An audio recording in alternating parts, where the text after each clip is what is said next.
৩,৪০০টি চুমু দিয়ে বয়ফ্রেন্ডের গাড়ি সাজালেন তরুণী। প্রেমিকার ভালোবাসার বহিঃপ্রকাশ ঘটাতে লিপস্টিক দিয়ে গাড়িতে ৩,৪০০টি চুমুর দাগ এঁকেছিলেন এক তরুণী।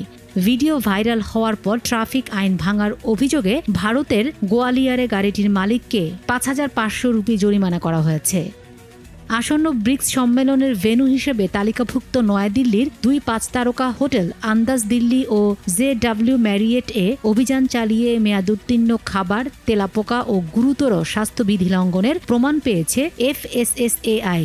পরে হোটেল দুটিকে কারণ দর্শানোর নোটিশ পাঠানো হয়। আমগাছে ভর করে যেভাবে বেঁচে ফিরলেন নেপালি তরুণ। নেপালের শতাব্দীর অন্যতম ভয়াবহ প্লাবনে পানির স্রোতে ভেসে যাওয়ার সময় আমগাছের শক্ত ডাল আঁকড়ে ধরে অলৌকিকভাবে প্রাণ বাঁচিয়েছেন ২৪ বছর বয়সী নেপালি শ্রমিক বিবেক কুমাল। মধ্যপ্রাচ্যে পারস্পরিক নিরাপত্তা সহযোগিতা জোরদার করতে সৌদি আরব, তুরস্ক ও পাকিস্তানের মধ্যে স্বাক্ষরিত হয়েছে মক্কা যৌথ প্রতিরক্ষা চুক্তি।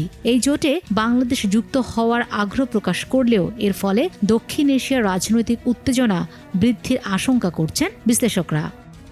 শিশুদের নিরাপত্তা ও গোপনীয়তা আইন লঙ্ঘনের অভিযোগে যুক্তরাষ্ট্রের বিভিন্ন অঙ্গরাজ্যের দায়ের করা মামলায় $18 বিলিয়ন সমঝোতায় সম্মত হয়েছে মেটা। এর ফলে কিশোর ব্যবহারকারীদের জন্য দৈনিক ব্যবহারের সময়সীমা এবং নাইট মোডের মতো কড়া নিয়ম চালু করতে হচ্ছে প্রতিষ্ঠানটিকে।